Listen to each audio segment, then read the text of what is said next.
환경기능사 시험 용전산소 측정법에 대해서 설명하는데 교재를 제일 첫 페이지를 이렇게 넘겨보시면은 국가기술 자격 검정 실기시험 문제 해가지고 이런 식으로 시험 문제 나와요.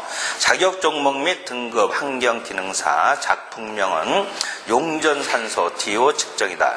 시험 시간은 1시간이고 요구사항은 시험위원이 지정하는 용기에 시료수를 채취하여 시료수 중에 용전산소 DO를 측정하고 답안지에 해당 사항을 기재한 후 제출하시오 이렇게 돼 있고 단 1 해놓고 이때 시험 방법은 수질오염 공정시험법 환경부 고시에 따른다.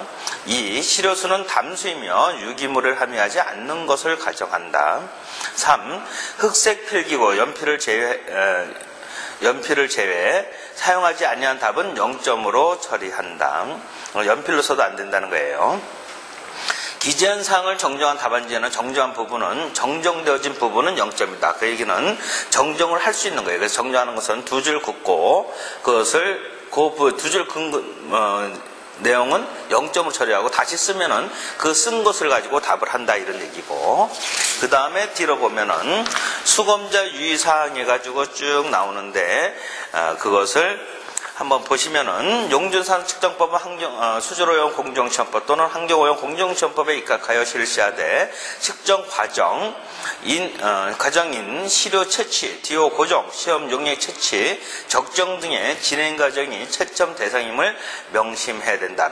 그러니까 이 시험은 가점 제도예요. 가점. 그래서 요거 잘하면은 몇 점, 못하면 몇 점 해서 그 점수를 쭉 다 더하면은 전체가 100점이 되는 거죠.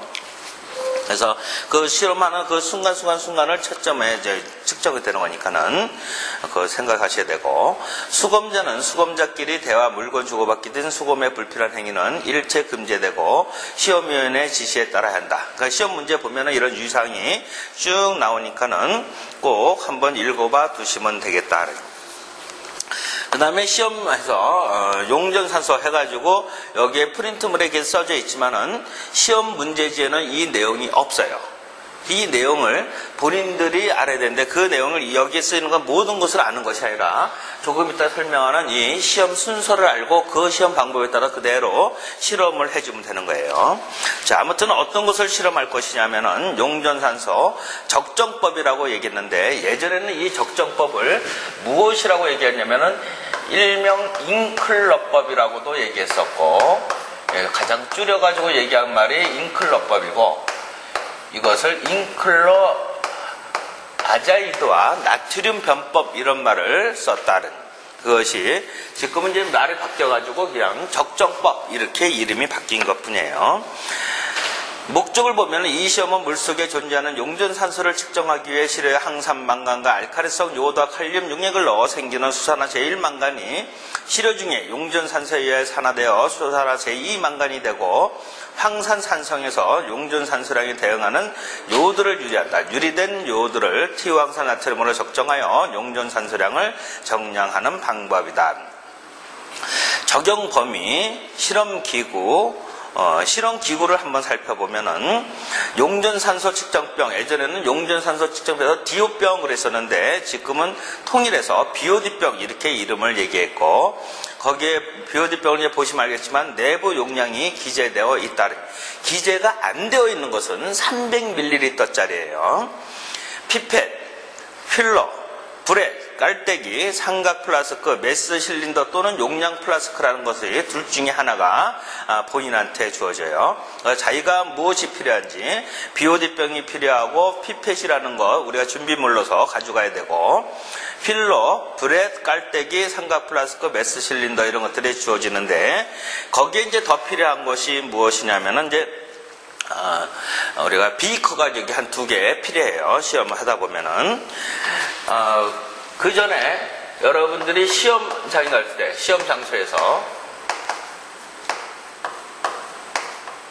관리공단 홈페이지에 보면은 나와 있지만은 시험 장소에 가지고 가야 되는 준비물 중에서는 반드시 다음 같은 것은 꼭 준비를 하셔야 돼요.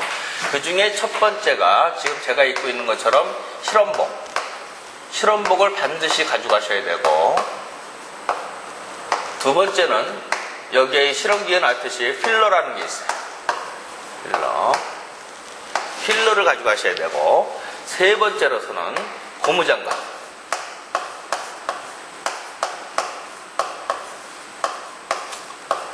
고무장갑은 약국에 가면 파는데 수술용 고무장갑. 이 고무장갑 갖고 오라 그러니까는 집에서 사용하는 마미손 고무장갑 갖고 오라는 사람이 있는데, 그것이 아니라 실험실에서 즉 사용하는 고무장갑, 또는 의사들이 실험을 할 때 사용되어지는 고무장갑이 필요한데, 약국에 가면, 큰 약국에 가면 팔아요. 그래서 싸게는 500원 또는 많게는 1000원 정도 받는 데도 있는데, 요거 세 가지는 꼭 준비를 하셔야 되고, 그 다음에 준비물이 네 번째로서는 수검표, 그리고 마지막에 계산해야 되는 주민등록증이 필요하겠죠.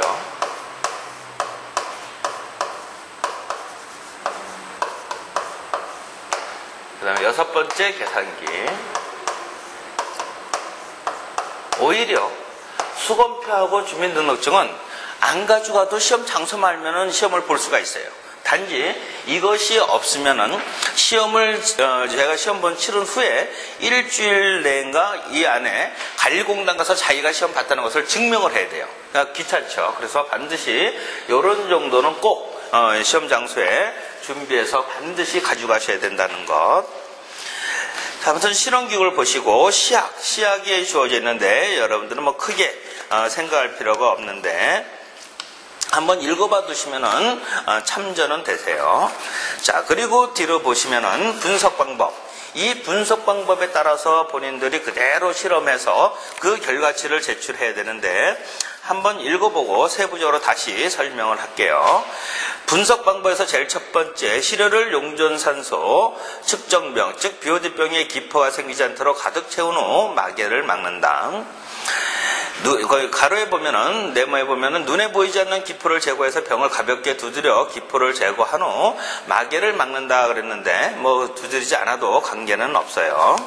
두 번째로, 마개를 막았으니까 열고 항산망간 용액 1ml와 알칼리성 요오드와 칼륨 아자이드와 나트륨 용액을 1ml를 각각을 주입한다 이렇게 돼 있죠. 항산망간은 MnSO4가 항산망간이라는 것도 알아야 되고, 알칼리성 요오드와 칼륨 아자이드와 나트륨이 NaOHKI의 NaN3라는 것도 기억을 해 두셔야 돼요. 그 밑에 네모에 보면은, 박스에 보면은 반드시 순서대로 넣어야 하므로 먼저 항산망간 용액을 주입 후 알칼리성 요오드와 칼륨 아자이드와 나트륨 용액을 넣도록 한다. 황산망간을 주입하였을 때는 시료의 색이 변하지 않고, 알칼리성 요오드와 칼륨 아자이드와 나트륨 용액을 넣으면 시료의 색이 갈색으로 변하면서 침전물이 형성한다. 그 다음에 세 번째, 마개를 막고 시약과 시료가 충분히 혼합될 수 있도록 병을 수에 회전하면서 섞는다. 이때 병을 회전할 때 나중에 다시 알려지겠지만, 이것이 BOD병이라고 얘기한다면 이것을 이렇게 뒤집는 거예요. 뒤집으면은 이때 황산망간과 알칼리성 요오드와 칼륨 아자이드와 나트륨이 밑으로 내려가요. 그러면서 물속에 있는 산소하고 만나는 거기 때문에 이런 식으로 해가지고 병을 수에 회전을 시켜주는 조건이 되는 거예요. 이것도 어떤 사람들은 이걸 가지고 병을 막 이렇게 돌리는 사람들인데, 이러면 안 되는 것이 아니라 안 되는 것이고, 반드시 뒤집었다 다시 원위치, 이 과정을 해가지고 병을 회전을 시키는 것이고, 그 다음에 충분히 이제 회전했다고 생각하는데, 그게 약 대략적으로 얼마 정도로 생각하시면 되냐면 한 100회 정도 회전해주면 된다라고 생각하시는 게 제일 좋아요. 요거를. 그 다음에 2분 이상 가만히 정치시킨다. 가만히 내비두는 것을, 즉 가만히 이렇게 세워두는 것을 정치한다라고 얘기하니까는, 가만히 내비두면은 그 속에 이제 덩어리가 생기는 것들이 다 가라앉아요. 그래서 2분 이상 정치한 후에 상층액이 미세한 침전이 남아있으면은 다시 회전하는 것은 관계없다. 그래서 시험에 보면은 BOD병이 있으면은 이 BOD병에 현상 그려보면은 여기에 이렇게 가라앉았는데, 이 속에다 뿌옇게 이렇게 막 침전물이 이제 떠져 있는 것이 보이면은, 이럴 때에는 이 병을 다시 한 2, 30번 더 회전을 해주면 되는 거예요. 그거는 시험 과정에서도 얼마든지 회전할 수 있는 거기 때문에 관계없다는. 그런데 한 100회 정도 회전하면 그래도 이 우회가